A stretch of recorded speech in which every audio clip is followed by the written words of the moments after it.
अगला chapter, the nature of emotions.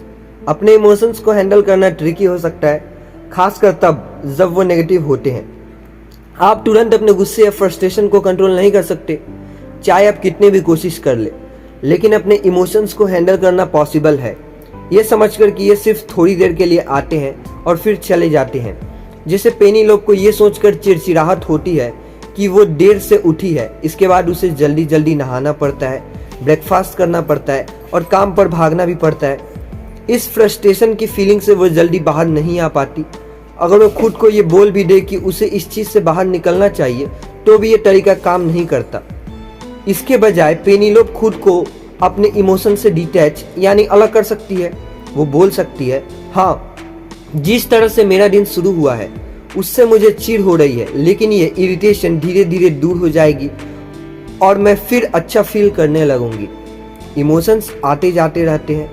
आप जो अभी फील कर रहे हो वो हमेशा नहीं करने वाले। नेगेटिव इमोशंस बुरी चीज़ नहीं है, इन्हें आप इतना भी बेकार मत समझो।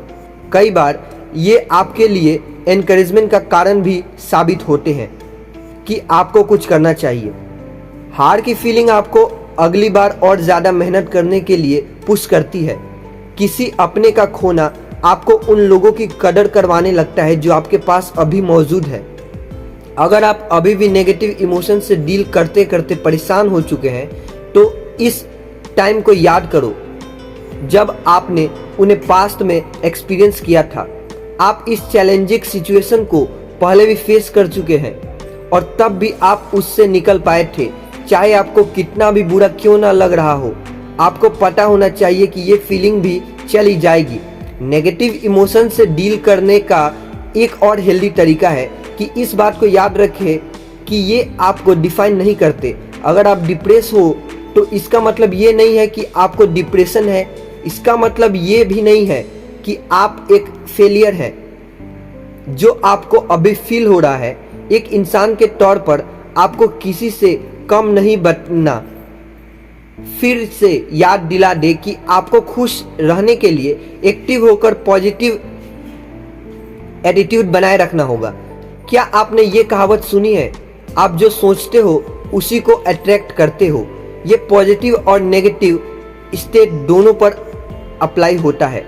मान लो अभी आप किसी बुरी सिचुएशन में हो, जिस टेस्ट के लिए आपने इतनी मेहनत से पढ़ाई की थी उसमें आप पास नहीं हो पाए और ऊपर से आपकी स्कॉलरशिप की एप्लीकेशन भी रिजेक्ट हो गई।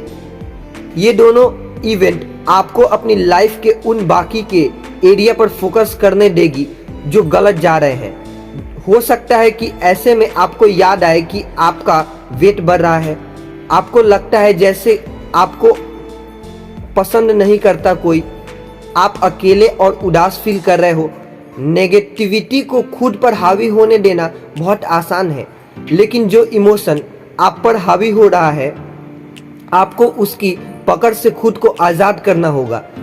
जैसा कि हमने पहले भी बताया, जब आपको कोई फीलिंग आए तो आपको उस फीलिंग के बारे में अवेयर होना होगा। खुद को बार बार याद दिलाते रहो कि ये फीलिंग जल्दी ही चली जाएगी।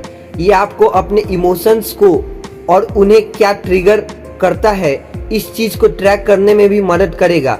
आइए इसे एक एग्जाम्पल से समझते हैं। सोफिया को एहसास हुआ कि गलती करने से उसे गुस्सा आता है। वो छोटी छोटी गलतियों पर खुद पर गुस्सा करती है। सोफिया ने इसे एक पेपर पर लिखा और जब भी उसे गुस्सा आता वो खुद को ऑब्जर्व करने लगती। अक्सर वो पास्ट में की गई अपनी दूसरी गलतियों पर भी फोकस किया करती थी। ऐसा सोचने से सोफिया खुद से यही कहेगी कि वो कभी कुछ सही नहीं कर सकती और वो एक लूजर है। लेकिन सोफिया ने इस नेगेटिव साइकिल से बचने का एक तरीका ढूंढ लिया था।